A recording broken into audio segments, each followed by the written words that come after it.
took a ride on this machine earlier after I discussed my modifications to the breather system, which it turned out seemed to have worked, but unfortunately the camera angle wasn't very good.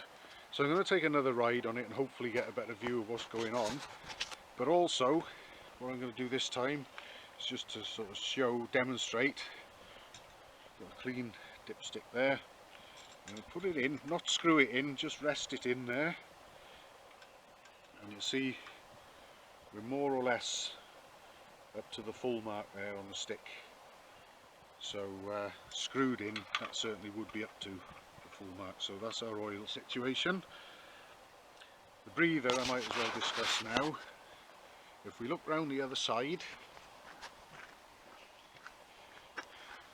you can see I've got that what would have originally been the return line from the original factory catch can back to the timing case. I've got it blocked off, so that's out the way, that's redundant now. Around here I've got the original breather outlet running via a pipe up to a catch canister, which I think came off possibly a Bullet 65 model. It's only got the one connection for a pipe at the bottom rather than three.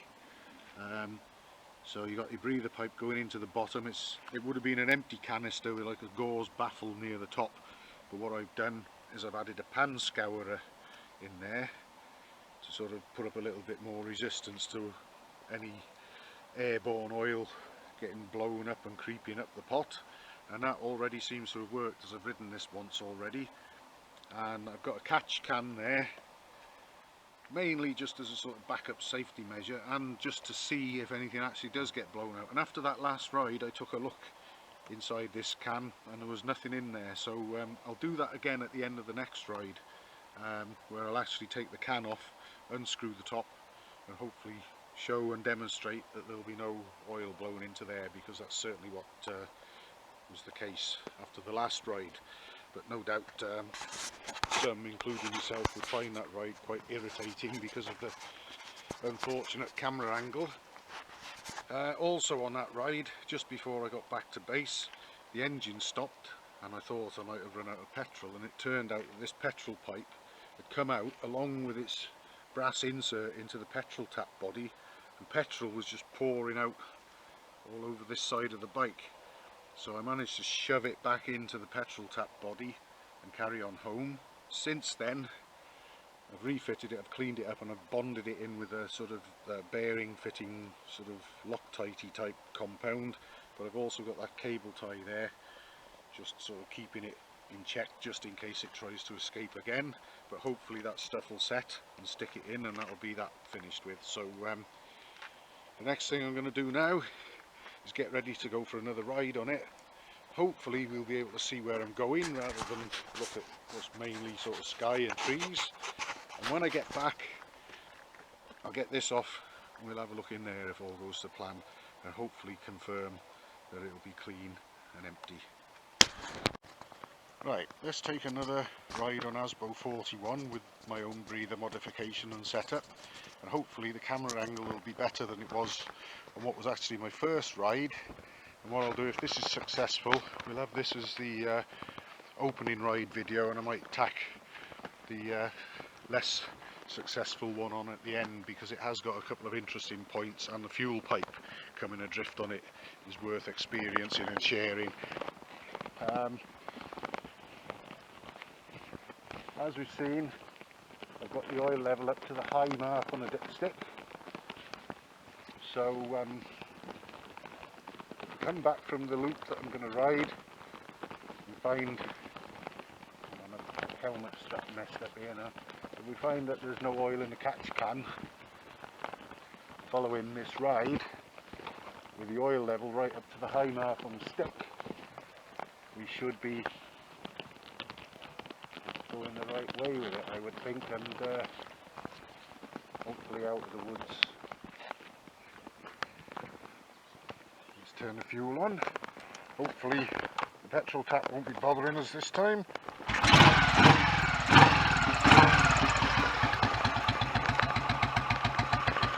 The engine is warm because it's not that long since I took that last ride actually.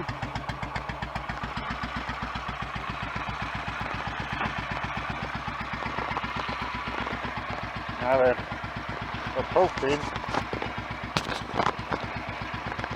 Perhaps we'll get a better angle this time and actually see the road ahead of us. See what's going on.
Right, well I hope that was a better view of the road.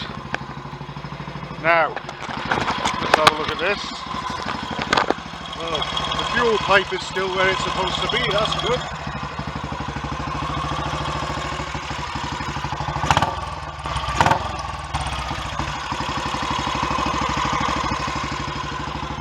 What I'm going to do is we'll switch off. We'll get this catch bottle off now, like so. Take the top off. We'll have a look in there. Hopefully we can see in there. There's nothing. Nothing at all. There's a little dribble of water in the bottom from when I washed the bottle out originally. No sign of any oil in there whatsoever. So that's 2 laps of that circuit that I've done now, and we've seen that the oil is up to the high mark on the dipstick and nothing has been blown out of the breather pipe into the catch bottle, so we could probably even manage without that, although I'll leave that up to the owner. Put that back there for now, and I can tidy this arrangement up a little, perhaps just trim the cable tie or whatever, but that will be tucked away behind the side panel out of sight. And I'll just go and get my cloth and we'll get the dipstick out again, just give it a quick wipe and see what we've got there. No tricks, do this all in one take hopefully. I'm wiping that on the cloth, not on my leg, although might help waterproof my bike jeans I suppose. Right, let's see what we've got on this dipstick now, straight after coming back from quite an enjoyable ride, shall we say. There we are, we're right up to the high mark on that, so no need to lower the level of the oil in the tank. You can run on the full mark on the dipstick and get nothing coming out the breather and making a mess anywhere else.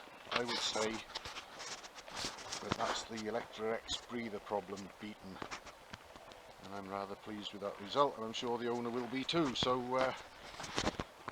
it's actually quite simple to fix after giving it some thought.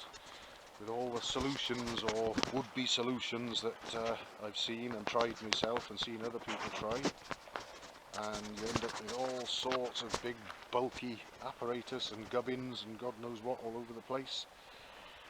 This seems to be the answer, and like I say, I'm pretty sure that's off a Bullet 65 model, that catch pot there, but I've got a pan scourer inside it as well to help impede any oil's progress. Because all you've got as a factory fitment is a small baffle, a gauze baffle right near the top, and it's not enough on its own. So I'm very happy with that, and maybe others would like to follow this idea and try it for themselves and maybe be as successful as this has been. But I'm very happy with that. That is another one ready to go home, thankfully. This is Asbo 41, and I recently, at the owner's request, removed a great big horrible canister thing that was fitted behind the cylinder, some sort of breather contraption which was messy and horrible and just didn't work and didn't look right, and he asked me to retrospectively fit the standard breather setup on it, and he bought all the parts and I fitted it, and rather predictably that didn't work and puked oil everywhere. So I've now come up with another setup which I'm hoping may work, and I've got a catch bottle there to sort of show me any oil that may get blown out if it does. I'm hoping it won't, and I'm going to go for a test run now, give it a good workout and come back and see if there's anything in the bottle and see if it's worked, and if it has worked then I'll discuss in more detail what I've done. But for now we need to go and find out whether it's worked to any degree, hopefully completely, but I wouldn't stake my life on that just yet.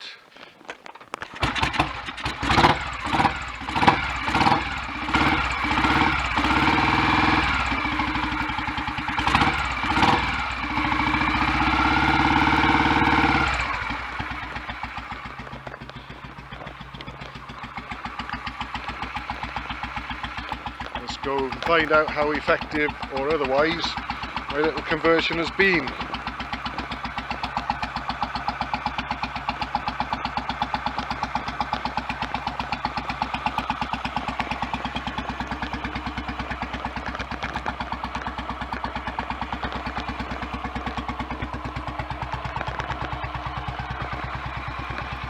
That has gone off some lights.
try and get us a better run.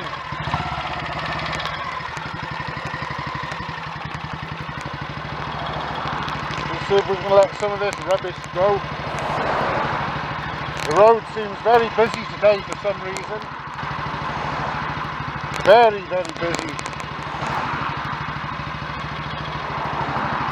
I wonder if maybe they got some traffic lights or something further back.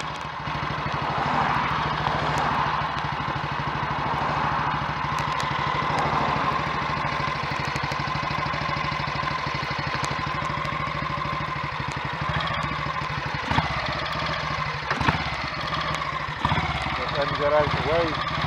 Still nothing come in.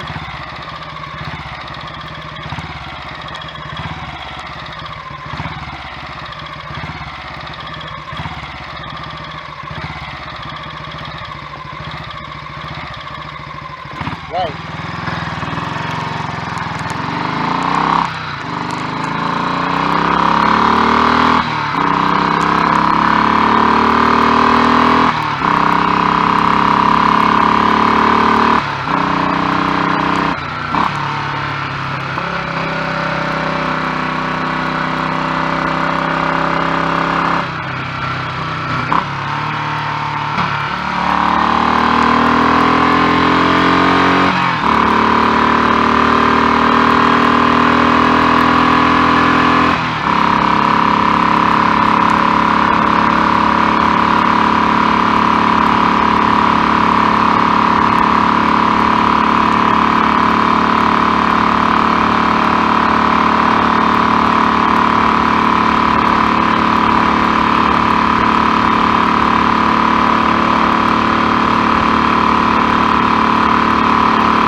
Petrol pipe has come out the tap.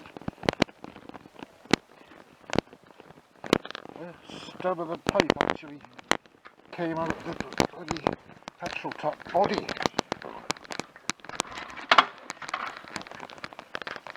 Oops.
That could have been interesting.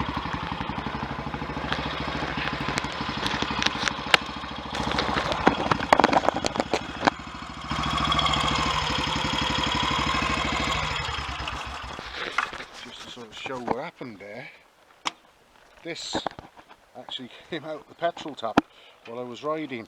That's why the engine conked out. It ran out of fuel, it had washed itself in petrol. Look at this. Anyway, I wasn't expecting to have to deal with that, but obviously I will. What have we got here? That looks remarkably like an empty catch bottle. It is.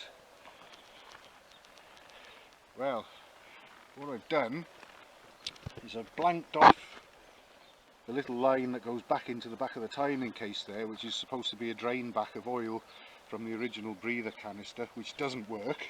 So that's blanked off completely. I've got the original breather pipe arrangement going into a breather canister from, I believe, a 65 model, which has only got the one pipe going into the bottom. There's no other inlets or outlets.